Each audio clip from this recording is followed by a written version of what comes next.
লাদাখের বুকে লুকিয়ে আছে এক স্বপ্নের মতো জায়গা, প্যাংগং লেক।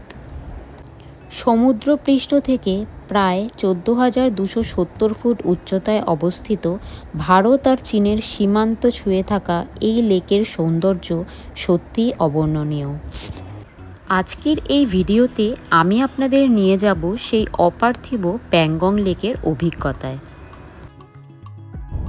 গুড মর্নিং, এখন বাজে 9টা আর আমরা হুন্ডার থেকে বেরিয়ে পড়েছি প্যাংগংয়ের দিকে। আর হুন্ডার থেকে প্যাংগংয়ের ডিস্টেন্স দেখাচ্ছে 170 কিলোমিটার্স। আমরা গাড়িতে করে যাচ্ছি, সময় লাগবে 6 ঘন্টা মতন আর কি, আরও বেশি লাগতে পারে।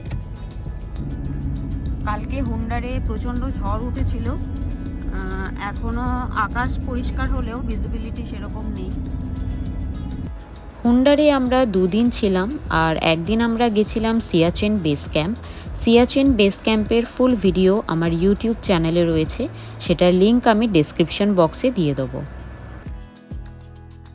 হুন্ডার অর্থাৎ নুব্রা ভ্যালি থেকে প্যাংগং যাওয়ার যে রাস্তাটা আছে, সেই রাস্তাটা এতগুলো পর্যায়ের মধ্যে দিয়ে যায় যে আমি বলে বোঝাতে পারবো না। ভিডিওতে আমি সব দেখিয়ে দিচ্ছি।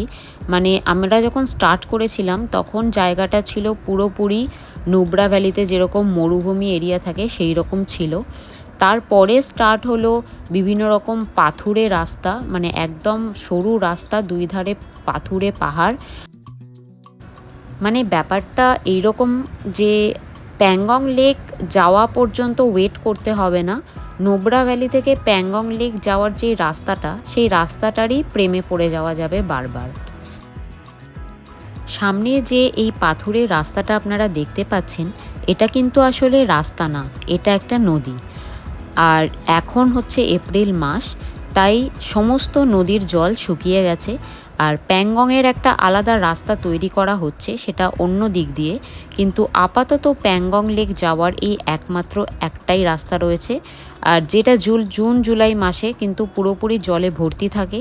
আর জলের ওপর দিয়েই সমস্ত রকম বাইক গাড়ি সব যাতায়াত করে। এখন সব শুকনো, তাই এখান দিয়ে আমরা এখন যাব। এখান থেকে দুরবুক দেখাচ্ছে 59 কিলোমিটার্স।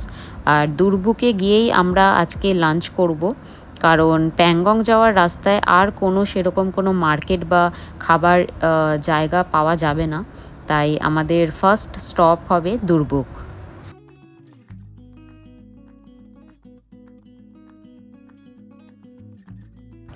রাস্তাটা জাস্ট দেখুন, মানে পুরো ভাঙা চোরা রাস্তা, সবই কনস্ট্রাকশানে রয়েছে। আর পুরো পাথুরে রাস্তা, পাহাড় কেটে কেটে রাস্তা বানানো হয়েছে। এটাকে রাস্তা বলা যায় না বেসিক্যালি, তো যাই হোক। আর পাশ দিয়ে আবার নদী বয়ে যাচ্ছে, তো অসম্ভব সুন্দর জায়গা। রাস্তার পাশ দিয়ে বয়ে চলেছে শিয়ক নদী। এই শিয়ক নদীটা কিন্তু দুরবুকের কিছুটা আগে পর্যন্ত আমাদের সাথে সাথে থাকবে। এখান থেকে স্টার্ট হয়ে গেছে পুরো পাথুরে পাহাড়ি রাস্তা। আর দেখুন পাহাড় কেটে কেটে কত সুন্দরভাবে রাস্তা তৈরি করা হয়েছে। ভালো খারাপ রাস্তা মিলিয়ে প্যাংগংয়ের যাওয়ার এই রাস্তাটার মধ্যে সৌন্দর্যের কিন্তু কোনো কমতি নেই। এই জায়গাটায় একটু দাঁড়ালাম, কারণ দেখতেই পাচ্ছেন এতটা সুন্দর এই জায়গাটা। দূরের পাহাড় দেখা যাচ্ছে বরফে ঘেরা, মাঝখান দিয়ে বয়ে চলেছে শিয়ক নদী। জাস্ট অপূর্ব জায়গাটা। এই রাস্তাগুলোতে বাইক নিয়ে আসা কিন্তু খুবই বিপজ্জনক। যা রাস্তা মাঝে মাঝে আসছে, মানে খুবই টাফ এখানে বাইক চালানো। আর গাড়ি একদম বন্ধ হয়ে যাচ্ছে, কিছুটা কিছুটা আবার চলছে। আর ভালো রাস্তাও রয়েছে, বাট মোস্টলি বাজে রাস্তাই এখানে রয়েছে। বাট গাড়ি বাইক যাই হোক, সবই একটা আলাদা এক্সপিরিয়েন্স। আর অনেকেই বাইক নিয়ে লাদাখ আসতে খুব আগ্রহী থাকেন, তো বাইকেরও একটা আলাদা এক্সপিরিয়েন্স আছে। তো সব মিলিয়ে লাদাখ একটা লাইফ টাইম এক্সপিরিয়েন্স। ফাইনালি গাড়িতে অনেকক্ষণ থাকার পর একটা জায়গা আমাদের চোখে পড়লো। এটা একটা ক্যাফে, আর ক্যাফেটার চারিদিকে পুরো পাহাড়ে ঘেরা, আর পাহাড়ের চূড়ায় বরফ জমে আছে। তো সব মিলিয়ে এই জায়গাটা অসাধারণ, আর এখানের চাও খুব সুন্দর খেতে। চা খেয়ে আমরা আবার বেরিয়ে পড়েছি আমাদের গন্তব্যস্থল প্যাংগংয়ের দিকে। প্রায় 5 দিন হয়ে গেছে আমরা লাদাখে আছি। এখানে কিন্তু আমাদের চোখে কোনো রকম গাছপালা এখনো পর্যন্ত পড়েনি। পুরোপুরি মরুভূমি, পাথুরে একটা জায়গা, কিন্তু সেটারও সৌন্দর্য একদম অন্যরকম। আমাদের আর 15 মিনিটে দুরবুক পৌঁছে যাওয়ার কথা। ফাইনালি আমরা চলে এসেছি দুরবুকে। আর এই দুরবুক জায়গাটা হচ্ছে এখানকার মিলিটারি এরিয়া, আর পুরোপুরি মিলিটারি আর্মি কন্ট্রোল করে এই জায়গাটাকে। আর এখানে রয়েছে প্রচুর মার্কেট, খাওয়ার দোকানও। এই রেস্টুরেন্টটাতে আমরা আজকের লাঞ্চ করব, আর প্রচুর খিদে পেয়ে গেছে, তো লাঞ্চটা স্টার্ট করা যাক।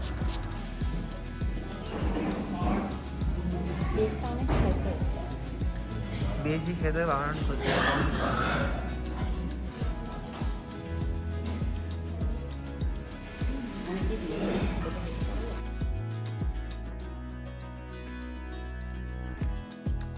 লাঞ্চ সেরে আমরা আবার বেরিয়ে পড়লাম আমাদের গন্তব্যস্থলের উদ্দেশ্যে।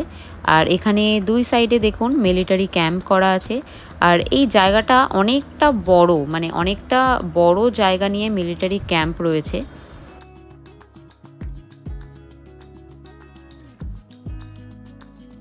লিটারেলি যেখানে তাকাচ্ছি সেখানেই মনে হচ্ছে একটা পেন্টিং। জাস্ট অসাধারণ, মানে ভাষা খুঁজে পাওয়া যাচ্ছে না, এতটা সুন্দর লাগছে। সামনে পাহাড়, তার উপরে বরফ, তার মধ্যে আকাশটাও এত নীল, তার মধ্যে সাদা সাদা মেঘ, আর জাস্ট কিছু বলার ভাষা নেই, এতটা সুন্দর। ওই দূরে দেখা যাচ্ছে ভেড়ার পাল, অনেকগুলো ভেড়ার পাল রয়েছে। আর এই জায়গাটা অনেকটা পুগা ভ্যালির মতন লাগছে। পুগা ভ্যালির মতন একদম গ্রিন না, বাট অনেকটা এরকম, মানে মাটি উঠে উঠে আছে এক একটা জায়গায়, এরকম পুগা ভ্যালিতে রয়েছে। এরকম চারিদিকে পাথুরের রাস্তা, আর মাঝখান দিয়ে দেখুন বরফ, পুরো নদীটা বরফ হয়ে গেছে। আমাদের কিন্তু আর বেশিক্ষণ বাকি নেই প্যাংগং লেক যাওয়ার জন্য। আর সামনেই একটা রাস্তা পড়বে যেখান দিয়ে প্যাংগং লেকের ফার্স্ট আমরা লুক দেখতে পাবো। তো দেখা যাক দূর থেকে প্যাংগং লেক কীরকম দেখতে লাগে। প্যাংগং লেকের একদম ফার্স্ট গ্লিমস আমরা দেখতে পেয়ে গেছি। একদম দূর থেকে নীল রঙের দেখা যাচ্ছে। আর কিছুক্ষণের মধ্যেই আমরা পৌঁছে যাব প্যাংগং লেকের সামনে। আর আজকের এখানকার টেম্পারেচার দেখাচ্ছে -6 or 7 থাকবে, তো দেখা যাক কীরকম ঠান্ডা থাকে। লেক স্টার্ট হয়ে গেছে, আর জলটা জাস্ট দেখুন, পুরো ব্লু, পুরোপুরি ব্লুও না আবার পুরোপুরি গ্রিনও না, একদম মিডিলে, মানে গ্রিন ব্লু সব মিক্স হয়ে জলের কালার তো অসাধারণ লাগছে। প্যাংগংয়ে আমরা কোনো রকম হোমস্টে আগে থেকে বুক করিনি, এখানে এসেই আমরা একদম প্যাংগংয়ের পাশেই একটা হোমস্টে নেব বলে ঠিক করে রেখেছি। ফার্স্টে আমরা লেকে যাব, তারপর আমরা হোমস্টেতে যাব। সেই কবে থেকে এইখানে আসার আকাঙ্ক্ষায় সুদূর কলকাতা থেকে পাড়ি দিয়েছিলাম, আর আজকে এই জায়গায় উপস্থিত হয়ে একটা অন্যরকম অনুভূতি হচ্ছে। জাস্ট কোনো কথা হবে না, এতটা সুন্দর জায়গা। একদিকে পুরো পাহাড়ে ঘেরা, তার উপরে বরফ, আর তার একদম পাশ থেকেই শুরু হচ্ছে প্যাংগং লেক। শুনেছি এই লেক নাকি নিজের জলের রং পাল্টায়। এখন যেই রং রয়েছে সেটা হচ্ছে আমার দেখা সবথেকে আশ্চর্যময় কালার, মানে এই রকম কালারের লেক আমি আমার জীবনে এটা প্রথম দেখা। এত সুন্দর কাঁচের মতন জল, পুরো নিচের সব কিছু পাথর সব দেখা যাচ্ছে। আর জাস্ট মানে কোনো কথা বলার ভাষা হারিয়ে ফেলেছি, এতটাই অপূর্ব সুন্দর।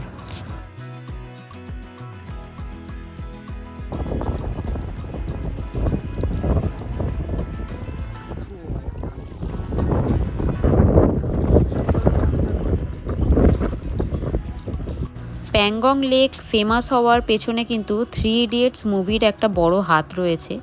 আর এখানে দেখুন 3 ইডিয়টসের মুভির শুটিং হওয়ার পর থেকেই এখানে স্কুটার, তারপর যা যা শুটিংয়ের সামগ্রী সব এরকম এখানে রাখা আছে, যাতে লোকজন এসে এখানে ফটো তুলতে পারে। লেক থেকে কিছুটা দূরে আমরা আমাদের হোমস্টের কাছে চলে এসেছি। আর দেখুন এই সামনে এই লেকটা আছে, আর এইটা হচ্ছে আমাদের আজকের হোমস্টে। তো প্যাংগংয়ে আমরা একদিনই থাকবো, মানে একটা রাত থাকবো, আর তারপরে আমরা কালকে বেরিয়ে যাব হানলের উদ্দেশ্যে। এটা হচ্ছে আমাদের আজকে থাকার রুম। তো দেখা যাক রুমটা কীরকম। খুব বেশি কিছু নেই রুমের মধ্যে, যতটা দরকার ততটাই রয়েছে। আর এই প্যাংগং লেকের পাশে যে হোমস্টেগুলো আছে সেখানে কিন্তু একদম নেটওয়ার্ক নেই, মানে না হোমস্টেতে নেটওয়ার্ক আছে না ফোনে আছে, একদম রিমোট এরিয়া। তাই জন্যে এখানকার ফেসিলিটিগুলো খুবই সাধারণ, কিন্তু সৌন্দর্য হচ্ছে একদম কিন্তু টপ নচ। রুম থেকে বসে বসে পুরো লেক দেখা যাচ্ছে, আর রুমের বাইরে বেরিয়ে এত সুন্দর মানে পুরো লেকের ভিউটা আসছে। তো এই হোমস্টের ডিটেলস আমি ডেসক্রিপশন বক্সে মেনশন করে দেবো, নাম্বারও দিয়ে দেবো, আপনারা যোগাযোগ করে নিতে পারেন। ঠান্ডা কিন্তু ভালোই এখানে রয়েছে, মনে তো হচ্ছে না -6, আরও বেশি মনে হচ্ছে। তাই রুম থেকে বসে বসে প্যাংগং লেক দেখার মজাই আলাদা। রাতে ডিনার করতে আমরা ডাইনিং প্লেসে চলে এসেছি, আর এরপরে আমি আর কোনো ভিডিও করতে পারিনি। তার কারণ হচ্ছে এটা, বরফ হয়ে গেছে সব কিছু, জল বরফ হয়ে গেছে।